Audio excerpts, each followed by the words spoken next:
오늘의 사연 채널을 방문해 주셔서 감사합니다. 안녕하세요. 시부모님의 미움이 결혼한 지 20년째 계속 이어지고 있습니다.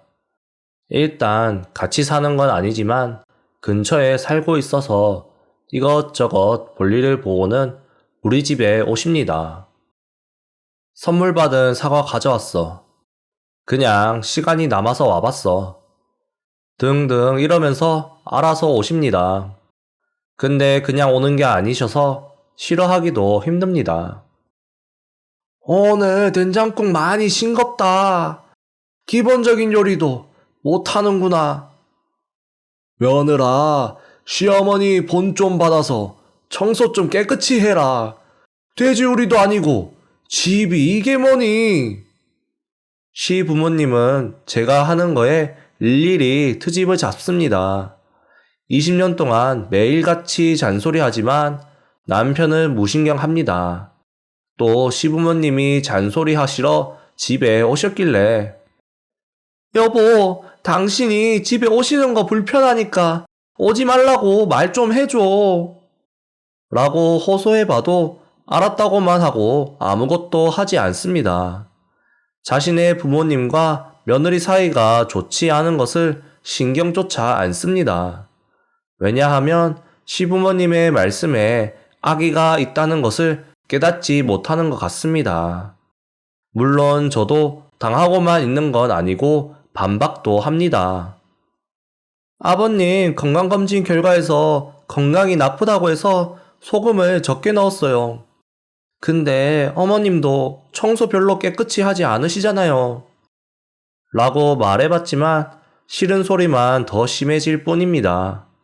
며느리는 시부모님을 공경해야 한다느니 뭐니 남편은 눈앞에서 제가 잔소리를 들어도 편을 들어주거나 하는 건 일절 없습니다.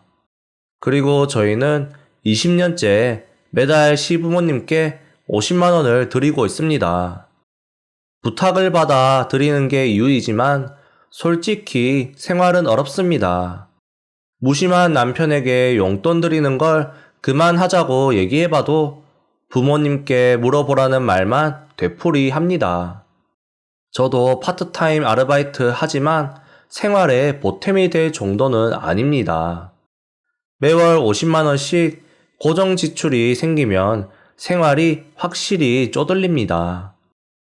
딱히 시부모님이 가난한 것도 아니신데 생활에 도움을 드리려고 남편이 정한 것 같습니다. 그것도 결혼할 때 이미 정해서 통보를 했습니다. 월 50만 원이 20년이면 정말 큰 돈인데 정작 고마워하시는지는 잘 모르겠습니다. 그리고 가끔 용돈에 대해서 기분 나쁘게 말씀하십니다. 한 달에 겨우 50만 원 보내면서 뭐가 그리 당당해? 그렇게 당당하려면 쥐꼬리만한 용돈 더 주던가. 제가 반박할 때마다 용돈을 인질 붙잡듯이 억지 부리시며 증액을 요구해 오십니다. 달라고 해서 주고 있다는 사실을 이제는 잊어버린 것 같았습니다. 한 번도 빼먹지 않고 보내드렸더니 당연히 줘야 하는 거로 바뀌더군요. 흔히 말하는 호의가 권리가 된 셈이죠. 그리고 얼마 뒤 저녁에 여느 때처럼 시부모님 두 분이 다 같이 집에 왔습니다.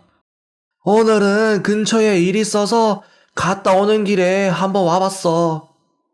근처라고 해도 도보 10분 거리에 사시니까 그냥 오시면 되는데 자존심이 강하신 분들이라 아무 일 없으면서도 꼭 먼 일 있어서 오는 것처럼 말하십니다. 마침 저녁 시간에 오셔서 저녁밥을 차렸습니다. 참고로 오늘의 메뉴는 된장국과 시금치입니다. 용돈 드리는 것 때문에 식사에 돈을 많이 드릴 수 없습니다. 요새 매번 같은 메뉴에 돈 없어서 먹는 밥 같네. 아들한테 이런 풀떼기만 먹이면 어디 힘이라도 쓰겠어? 며느라, 된장국이 무슨 된장 향만 나는 것 같아? 너무 싱겁고 맹물이야 맹물. 계속 이런 식으로 간 맞출 거야? 지금 여유가 없어서 반찬은 이것뿐이에요. 맛없으면 안 드셔도 돼요. 계속 말하지만 아버님의 건강을 생각해서 굳이 싱겁게 하는 거예요. 그리고 남편이 전체적으로 싱겁게 먹자고 부탁도 했고요. 저 사람한테 물어보세요. 용돈 주는 것 때문에 너희 갑자기 가난해졌어?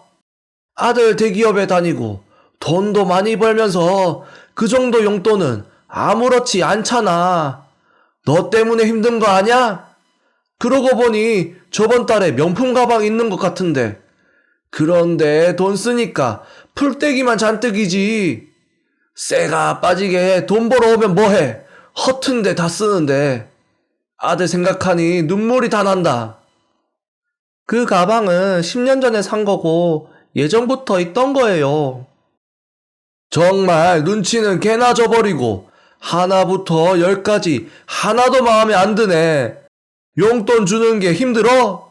어려워? 우리는 150만 원 정도 받아야 하는 걸 참고 있는 거야. 눈치가 이렇게나 없나? 다른 집 며느리들은 말 안 해도 알아서 올려주고 더 많이 준다는데 겨우 그거 주면서 여유가 없다느니 되지도 않는 말을 하고 있어. 그거 보태서 나아질 것 같으면 그 돈 없어도 아무 상관없으니 너희들 그냥 써라. 알겠습니다. 그럼 이제 그만 보내겠습니다. 얼마 안 되는 용돈이라 안 드려도 티도 안 날 테고 저도 욕 안 들어도 되고 어머님 아버님도 화낼 일 안 생기시는데 제가 눈치가 없어서 계속 드렸던 것 같네요. 굳이 안 받으셔도 되는지 정말 몰랐습니다. 이제부터는 안 그러겠습니다. 다음 달부터는 남편 고기 반찬도 좀 해먹일게요. 풀떼기 좀 다 치워버리고 고기 반찬 좀 해. 네, 식사 다 하셨으면 치울게요. 언제쯤 가실 거예요? 이제 갈란다. 다음에 또 오마. 허튼데 돈 쓰지 말고 좀 아껴 써. 다음에 왔을 때는 고기도 좀 내놓거라. 그리고 시부모님은 돌아갔습니다. 용돈 드리는 걸 멈출 수 있었기 때문에 다음 달부터 고정 지출이 줄어듭니다. 노후 대비가 부실했는데 이제 좀 안심이 되는 것 같습니다. 그로부터 몇 달이 지나서 또 일이 생겼습니다. 며느라, 왜 돈을 안 붙이는 거야? 벌써 석 달이나 안 보냈던데. 그것 때문에 지금 생활이 힘들잖아. 시아버지가 전화를 거셔서 말씀하셨습니다. 아버님, 그게 무슨 말씀이세요? 지금 돈이 없으니까 빨리 돈 보내. 앞에 2달 까먹은 거 뭐라 안 할 테니 합쳐서 석 달치 붙이도록 해. 아버님, 얼마 안 됐는데 까먹으셨어요? 저번에 안 받으시겠다고 하셨잖아요. 내가 언제 그런 말 한 적 없는데 어디서 거짓말이야? 돈 주기 싫으니 이제 거짓말까지 해. 거짓말이 아니라 그때 녹음한 게 있으니 들어보세요. 지금부터 재생할 테니 들어주세요. 그러면서 저는 그때 녹음한 걸 들려드렸습니다. 맞죠? 저번에 말씀하신 거 이제 기억나세요? 두 분이 동의하셨잖아요. 아니 너는 어떻게 쓸데없는 짓만 골라서 하냐? 저번 건 기억 안 나니까 무효야. 그러니 다시 보내. 꼭 보내. 말이 끝나자 바로 전화를 끊으셨습니다. 저는 갑자기 왜 돈이 필요하신지 남편한테 물어봤습니다.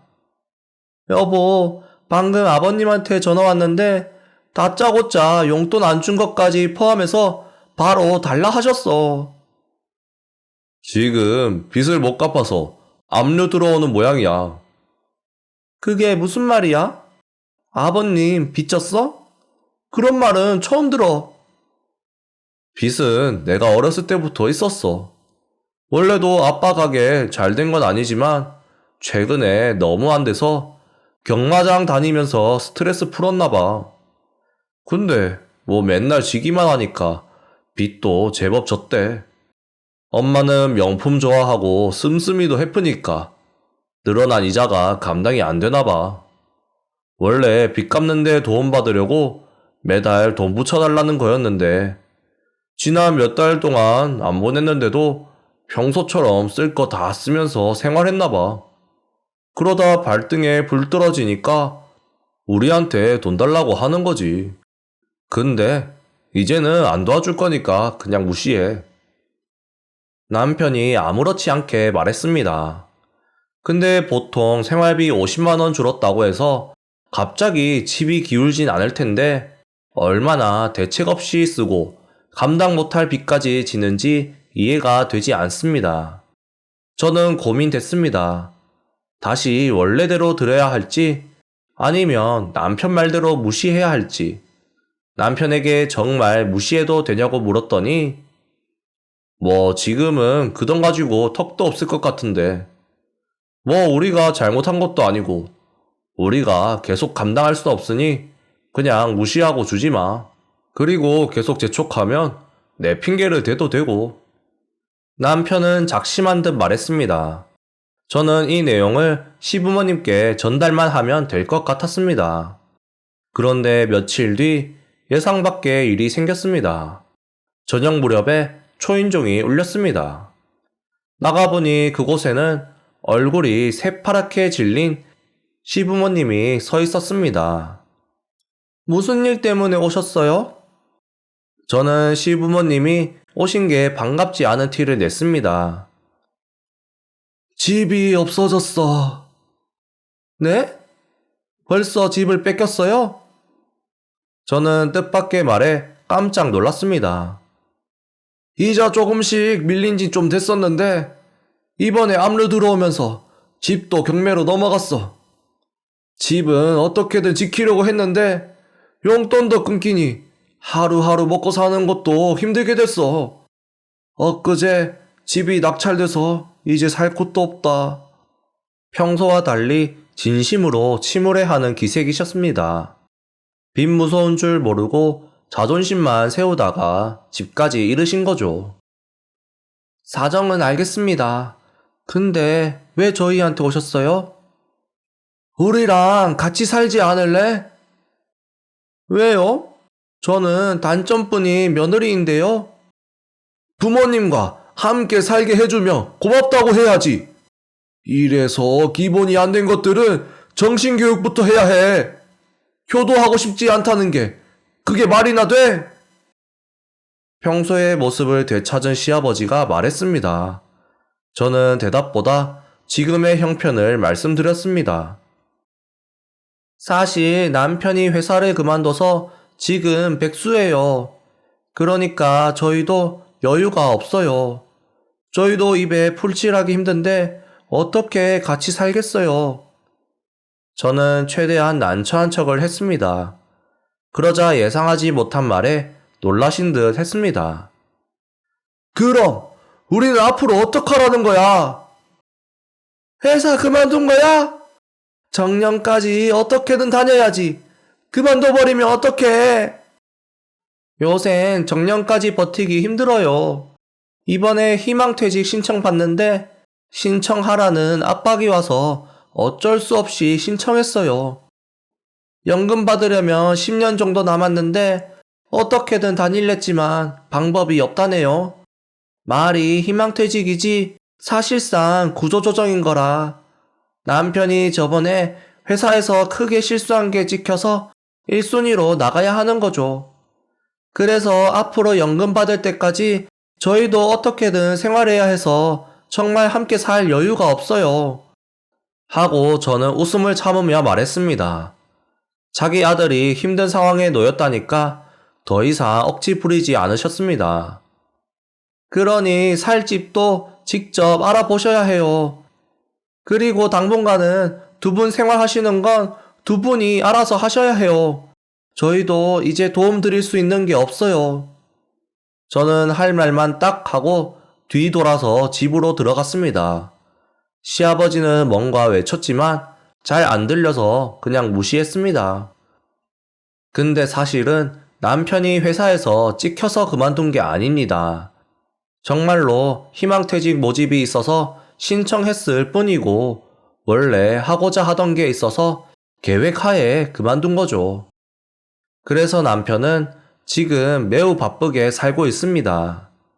그리고 지금껏 남편이 정말 무심한 사람인 줄 알았는데 이번 일을 겪으면서 저 몰래 꽤 시부모님으로부터 저를 보호하려 한 것을 처음으로 알았습니다. 몇 달 뒤면 남편이 준비하는 사업에 맞춰 이사도 할 예정인데 이제 이사까지 가게 되면 더는 시부모님과 엮일 일은 없을 것 같습니다. 그때까지만 좀 더 참고 나중에 우리 가족만 생각하며 행복하게 살겠습니다. 오늘의 사연은 여기까지입니다. 시청해 주셔서 감사합니다.